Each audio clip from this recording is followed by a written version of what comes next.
Welcome. You're listening to Latin Waves with your hosts Sylvia and Stuart Richardson. Latin Waves is more than just hot rhythms. This is a show about community, about creating a culture that is inclusive and based on fairness. Because everyone deserves dignity, respect, and has something to contribute.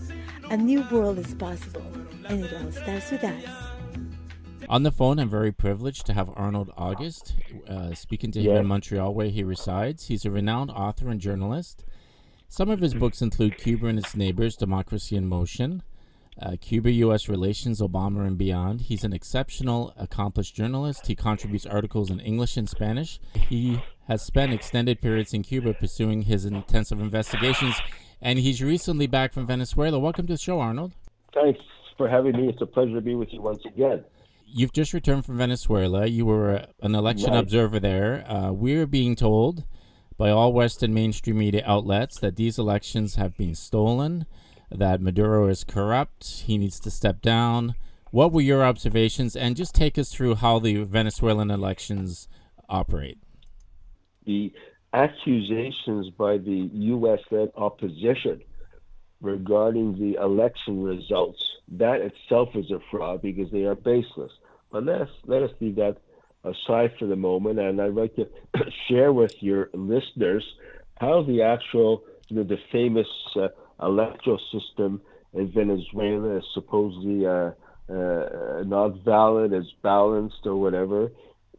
My experience there, right on the spot, while the elections were taking place in the voting booth, shows to the contrary. In fact, I would say, based on my experience, what I saw, as well as asking questions to our hosts from the electoral committee there, that there is no fraud at all. In fact, it's impossible. Let's go through one step at a time. For example, the first thing, when someone shows up to vote, as we saw there in Caracas last week, as they enter the voting hall, a small room, they have to exercise a thumbprint on a special biometric machine. Now, why does the process demand a thumbprint? Two reasons. One, to assure that no one votes twice. As you know, in some countries, especially in Latin America, we have this notorious tendency or whatever that people try to vote twice. But because they have this thumb fingerprint, it eliminates any possibility of voting twice. There's another reason for having that thumbprint imprint, and that is the following. People have to be already registered by the time voting day takes place. In this case, July 28th, the citizens had to register before. So if everything is okay, they've already registered, then where do they go next? They go to, this is really fascinating, everyone should go to Venezuela to see the election just for that. They go to an electronic booth, a state-of-the-art touchscreen mechanical system where on the screen we see all the different candidates, the Maduro candidate as well as the opposition candidates, everyone, their names and pictures show up on that screen. All the voter has to do is touch the screen on the candidate for which they are voting.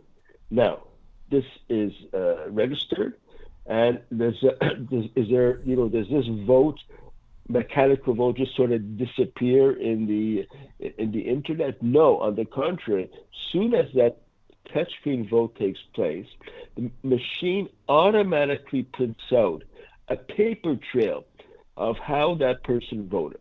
Now that person has a chance to look at the paper trail, and if there's any discrepancy, there was a mistake, that the person did not vote for that candidate, the person has a right to challenge it, or even if they realize after accepting or receiving the paper trail, they realize that they made a mistake. They did not want to vote for that candidate, and yet they have another chance to vote for that candidate. So this is basically how it happens. It's important to take into account this automatic voting machine with a screen touch and all that, the state of the art. It is offline. It is offline during the whole process of elections in order to ensure that no one can hack into it, that no one can fiddle with the results. That is a very important step that the process has taken, has done in order to ensure no interference. Now, once the person receives the ballot in their hands, they go to another table, and there's another check up there that the person is on the list of those who have the right to vote. Once this is verified, once again, with a thumbprint, once again, then the person takes the ballot in their hands and moves to a small ballot box and deposits that paper trail ballot into the ballot box.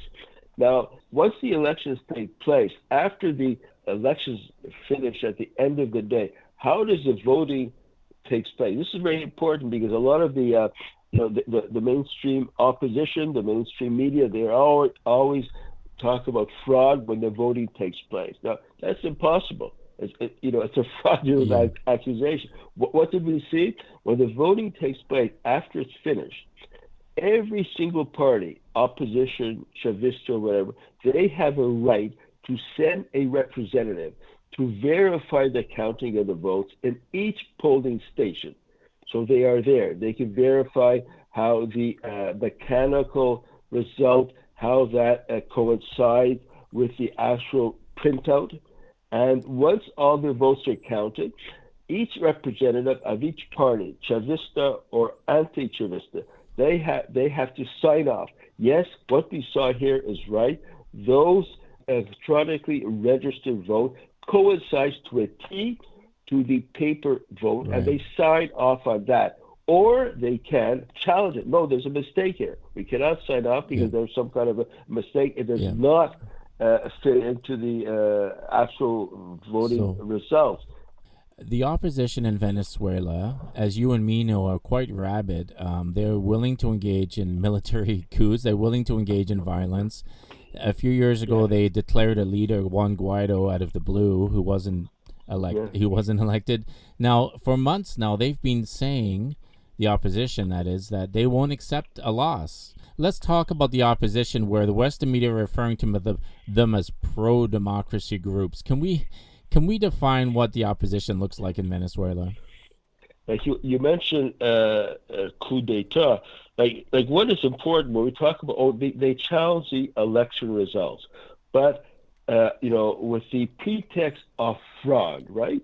We know about that, Stuart. Now it's interesting. I did some investigation. The accusation of fraud was first raised by the opposition, the rabid right-wing opposition, back over 3 months ago. So 3 months ago, they accused the electoral system of being fraudulent, even before the elections took place. And of course, as the elections approach 1, 2, 3, 4 days, and the day of voting, of course, they keep on repeating that a fraud took place, even before. So the basic goal is to create the false notion there is fraud, and then provide different scenarios to try to prove it. Now, for example, if they were really interested in getting to the heart of the matter, President Maduro, a simple worker but a very militant revolutionary, how did he respond to the opposition call? You should count all the votes. We have to count all the votes. What did he do? He turned the tables on them in a very brilliant manner exactly 2 days ago. Said, okay, you want to count all the votes? He went to the Supreme Court of Venezuela, specifically the Electoral Committee of the Supreme Court, and he asked that the Supreme Court gets together all of the representatives of all the parties to show and count the electoral votes. That is, the opposition was actually he was giving in to their demand. We want to recount. Okay, we'll count all the votes one by one. Let's go in front of the Supreme Court.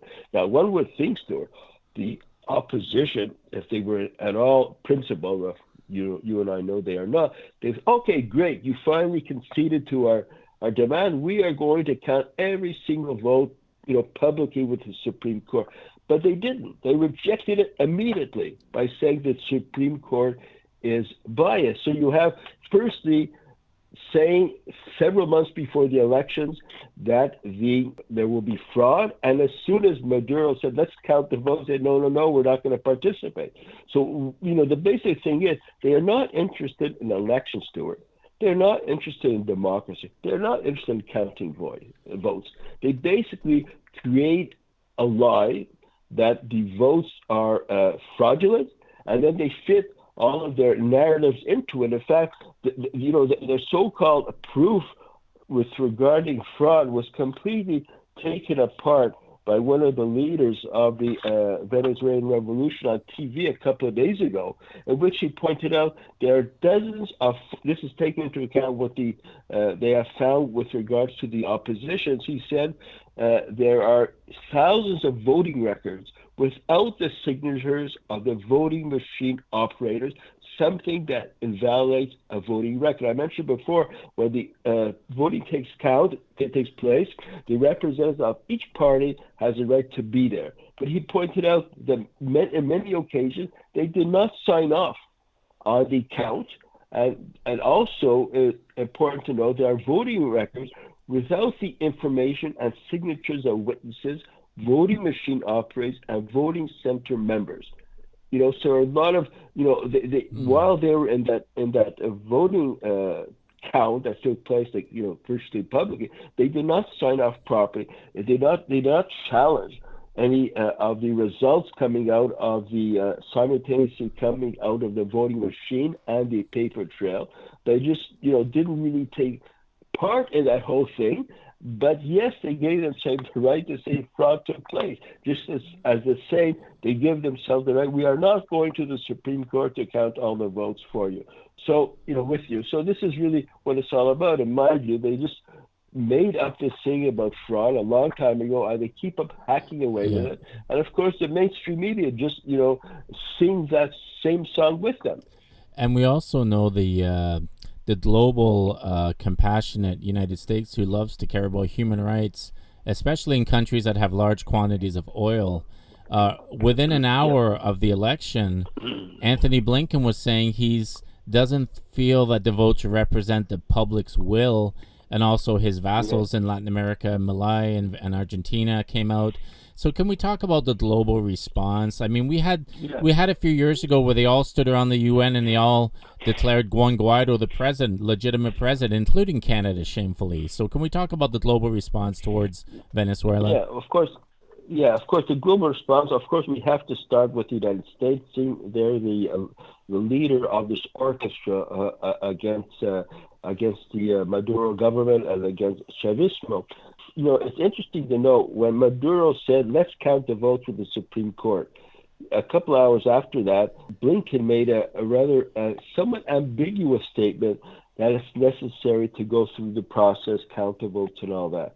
But by the end of the day, on August 1st at 6 p.m., he made a very definite statement recognizing the loser as being the real president of Venezuela. I mean, this is how arrogant they are. They completely ignore the fact that by the Constitution, by the law in Venezuela, the sole responsibility, the sole sovereign responsibility of providing electoral results falls on the National Electoral Commission. That is the sovereign body that does so. But they could be completely ignore it. They could take this false source of evidence that the opposition is using with regards to voting. That their website that purports to be giving the correct information on voting, did you know that this website was created just one day before the voting took place? So this whole thing is being manipulated by a so-called, altered voting system. It's amazing. People are voting in Venezuela, the United States, and their allies such as Argentina. They say, no. What's important is this website that has been, created probably in Miami and all that. So the basic goal, what he recognized yesterday afternoon that they recognize the opposition as the real victor in the elections without any proof at all.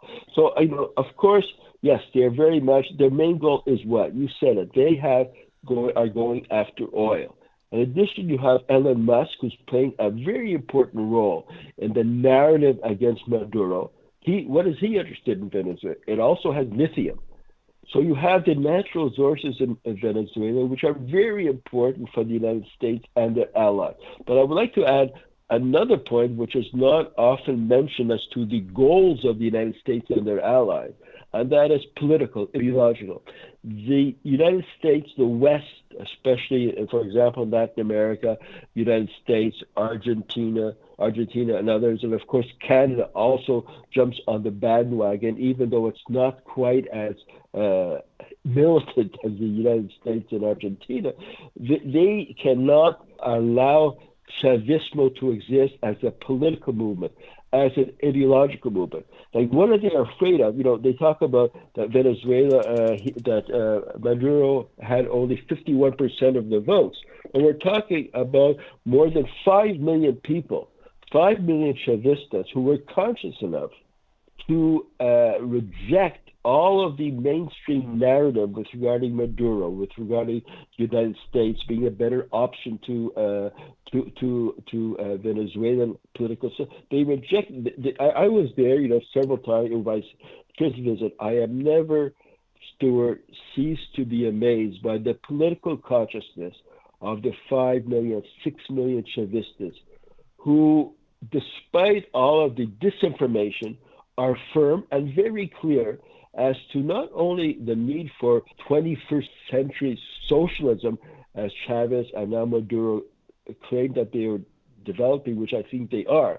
They are in favor of that. And the United States does not want this ideology, this notion to spread that people can't take their things into their own hands, have a sovereign nation, and therefore, based on that, build a new kind of 21st century socialism. It's not just oil. It's not just lithium. It's that, but also the notion that these ideas can spread. Allow me to give you an example. I think you mentioned CBC. I watched Evan Dwyer of the CBC very, very closely, and I would suggest to the people on the left, the United States, Canada, and elsewhere, if you want to have a crystal ball as what the aims of the United States is with regards to Venezuela in general and the current situation, don't go to the Wall Street Journal. Don't go to the New York Times. Don't go to any other openly right-wing outlets such as Miami Herald. No, go to Evan Dwyer of the CBC. Just yesterday, he reported, not from Venezuela, he reported from the streets of Toronto, pointing to a few people from Venezuela, those who are opposed Maduro, as well as Cubans who oppose the government there.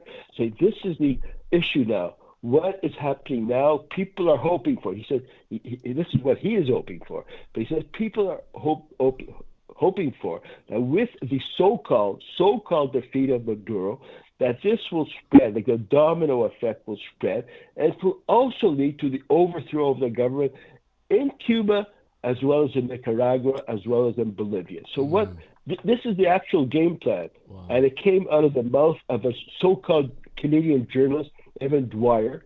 He's right in the sense that is the goal of the United States, not only to defeat Venezuela, but based on that, to go further and also overthrow the governments and the revolutions in Cuba, as well as in Nicaragua and Bolivia. It's a very serious situation, Stuart, and they are actually the issue of a possibility of military intervention against the Maduro government is real. I do not want to be alarmist, but we, the progressive people on the left, to anti-U.S., we have to take into account that the United States and their allies will not stop at anything. If they see the possibility of carrying out a military intervention after creating chaos in Venezuela as a so-called pretext, they will do so. They will do so. I mean, this is the same United States government has so much arrogance with regards to Palestine. It's the same United States government who can do the same thing against the people of Venezuela. And I think that they are mistaken, because those 5 million, 6 million Chavistas, plus the military civic unit, that is the militias, the people who are armed on their own, along with the government, along with the army, they are armed to the teeth and politically conscious, and they can resist a U.S. interference in Venezuela. Well, let's hope it never comes to that. And I want to say that there's an expression, the power of a good example, and that's what Venezuela. When Chavez came in, he had this radical concept that the resources, the wealth, and the resources of the land belong to the people of Venezuela. Belong to making people literate. Belong to giving housing. Belong to making things available. And for those in the West who point their finger and criticize the poverty in Venezuela, any country will scream if the United States has such massive sanctions. But despite all these sanctions, Venezuela, as you said, perseveres because they have political consciousness. And for those in the West who wax about democracy, look at our cities. Look at the homelessness. Look at the poverty in these countries here. And we're sending billions of dollars to interfere in other elections. We're sending billions of dollars for weapons and war. I mean, it's an absolute disgrace. So what can we learn as progressives? I've been a little jaded towards progressives flip-flopping on their anti-war stance, but what can we as true progressives learn from the Venezuelans? I think the most important thing, I'll just add one point. You mentioned a very important point. Like how many homeless people are there in the streets of the United States and Canada? Thousands and thousands and thousands. While on the other hand, the good example, as you mentioned, Venezuela, using the income from the oil, which they did not have before the Chavista revolution, using that income from oil, they have given literally millions of homes, brand new homes, free to the people of Venezuela. And despite all the sanctions and the problems, do you know that they brought the inflation rate from previously 1,000 and plus and more to June all the way down to 1%? That is an amazing accomplishment. And as I go through the streets of Caracas, I saw with my own eyes that the shops are not empty. The shelves are full, whether it's in a pharmacy, a local grocery store. The shelves are full. And one of the reasons is that despite these sanctions, despite all the other economic hardships caused by the United States, the incapacity, for example, of Venezuela to have access to funds from the World Monetary Fund, etc., that Venezuela is 96% self-sufficient in food. That's an amazing accomplishment. Actually, food, housing, education for free. Millions of people are going to universities in Venezuela. Young Venezuelans are going to university for free. What a major accomplishment. And health has also developed so much. Cuba initiated in the beginning, after Chavez came to power, to build the health system, but the Venezuelans are building that on their own. But, they have a very high political level. I had the pleasure of listening to some of the panels while I was in Caracas on the economic situation. And one thing struck my mind. There was an economist from a think tank in Venezuela who gave such a great explanation of how Venezuela is developing its economy. Amongst other things, she put accent on what they have done since Chavez came to power in 1968 was to develop the productive forces. And she gave the very good example of China. China is succeeding. Why? Amongst other reasons, she saw it with her own eyes because she went there to China when President Maduro visited the country in September 2023. She saw with her own eyes, as an economist, how China is it's a miracle. They have been developing the productive forces. And based on that, they have been able to bring millions and millions of people out of extreme poverty. One of the most historic events, in my view, that has taken place in this century, to bring so many people out of poverty. And Venezuela is learning from that, building productive forces. That actually was part of the electoral campaign. one of the important planks of Maduro's election that just took place a week ago. Build the productive forces. Keep on making sure the small local business people, small people have small businesses, developing that as well as more and more countries, socialist countries, realize you cannot have a 100% state economy. We have to have let loose the energy, the initiative, the creativity of local producers, of people who want to start up these small businesses. These are being encouraged by Venezuela. So on one hand, you have the major development of the state productive forces, at the same time, simultaneously and parallel, also encouraging and helping in many ways the local enterprises that are developing, the local communes. Venezuela is based on local communes. You have, communism within the Bolivarian 21st century socialism. People who in these local areas, something that, of course, we never see in Canada or the capital as well, actually have their own communes there in which they carry out production according to their needs, prices according to the needs. A whole new system, a whole new model that is being developed in Venezuela. And I think in addition to lithium and oil, I think that the ideological, political stance and experience of the Bolivarian Revolution or 21st century social, this is what is at stake. This is why the United States wants to smash that. This is a beautifully put, Arnold. And people in the West will step over 20 homeless people to wax about democracy in Venezuela. So, I say we can learn a lot and we can collaborate and we can reach out. But the first step in educating ourselves politically, or the political consciousness you talk about, is learning and reading and educating ourselves. So how can people access your writings, your work, and some of the publications you put out? I have a brand new, completely renovated, modern website, www.arnoldaugust.com. Arnold August as my name, no periods or whatever. www.arnoldaugust.com. All of my books are there, as well as all of my art. I wrote about 40 articles in Venezuela. You can have access to these articles free on my new website, as well as some YouTubes that I've done, interviews that I've done in various aspects, including with regards to Venezuela. I love it, and I'm going to put a link to your website below this interview, and I encourage everyone to go because you're right on the cutting edge of all these issues, Arnold, and I really appreciate you spending a few valuable moments with us this morning. Well, thank you very much. I really appreciate you spending your valuable time with me. Thank you very much. It's always a pleasure to collaborate with Latin Waves. Thank you for listening to Latin Waves. Latin Waves is an independently produced syndicated radio program made available for free to campus and community radios, and also to the world at latinwavesmedia.com. Please visit the website to hear previous shows, hear about upcoming events, and consider becoming a member for as little as $1 per month.